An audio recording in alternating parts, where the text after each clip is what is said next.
Hey, it's NPR's Book of the Day. I'm Andrew Limbong. So, this current rash of book bannings are often focused on books that deal with race and gender identity.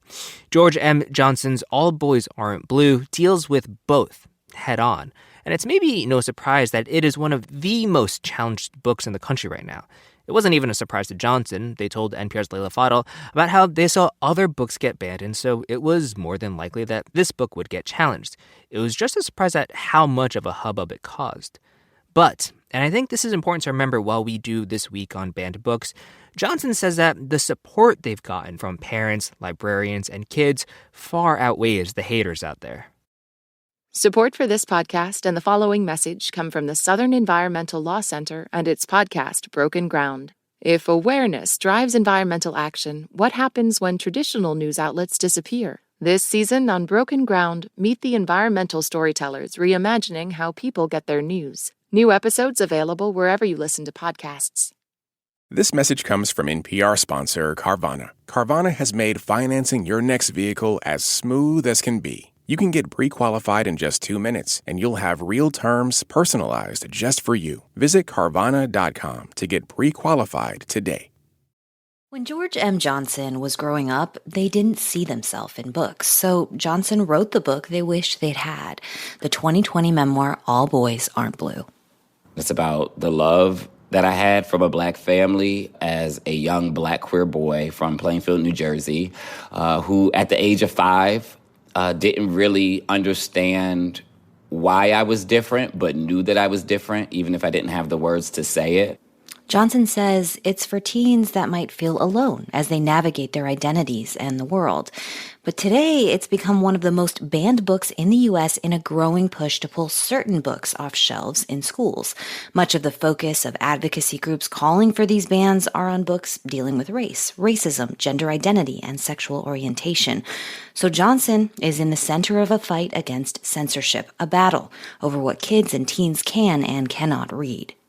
When you look at the curriculum that is being taught in most school systems is still heavily geared towards the straight white male teen.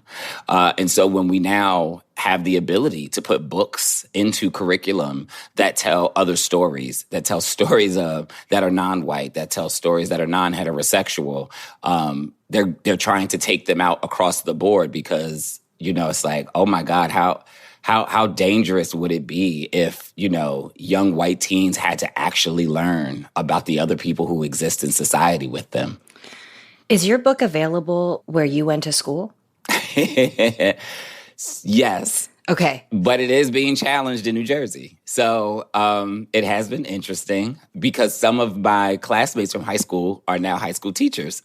And, they read the book and were like, one, we had no idea you were going through all of this, George. And they're like, we feel so bad because you were always just so cheerful and so funny. And realistically, they were like, you were going through a lot. The second thing is they were like, it's beautiful because some of us now have queer students, and we know you and we knew you and we get to not just share the book, but actually, tell them but I actually know this person and went to school with this person. And some of them now even have, queer children and they're using the book and telling them I had a friend in high school who's going through what you're going through. Right. And so it became very relatable. So it's been interesting in New Jersey. We've won every challenge in New Jersey because New Jersey is one of the only states that allows LGBTQ curriculum in high schools.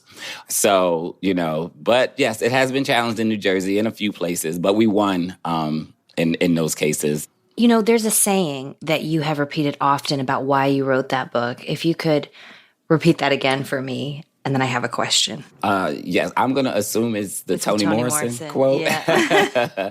It's the only quote I have on my body. You have it tattooed, right? If there's a book that you want to read. Yes, I do have it tattooed because I have to look at it every day sometimes when I need a little inspiration.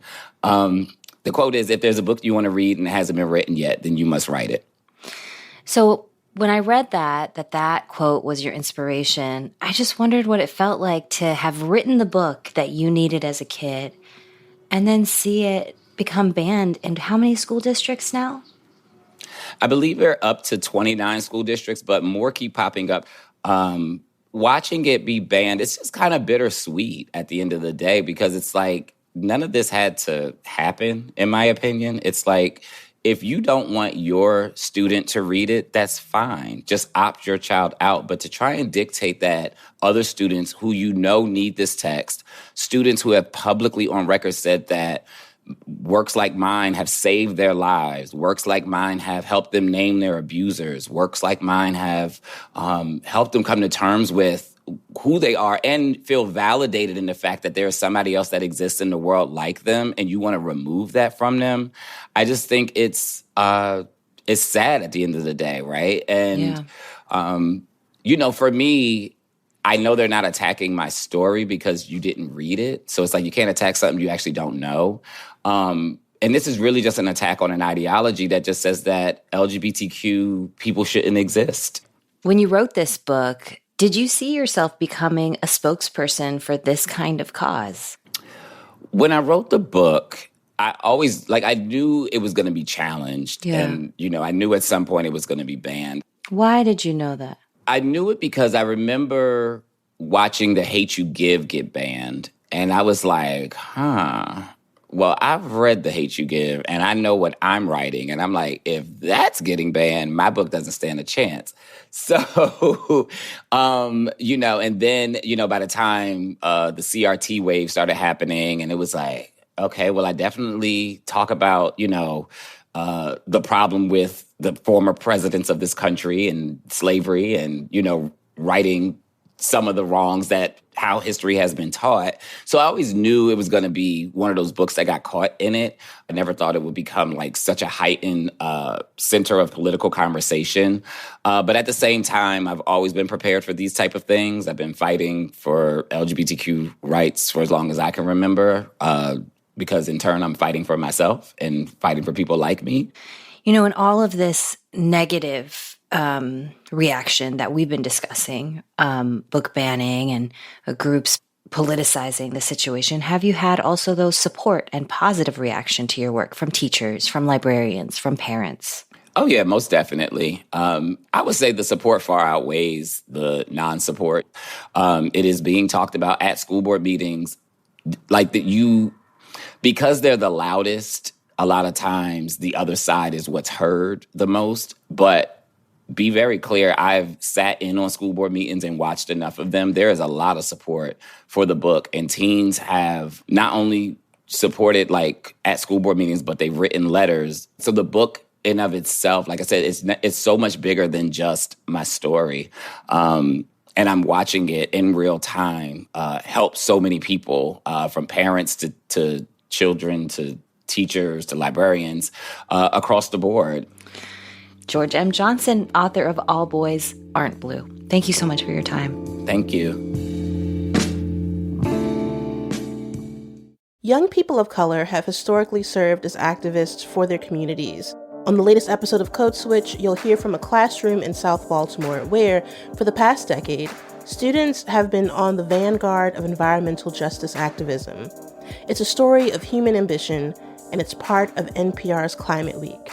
Listen to Code Switch wherever you get your podcasts.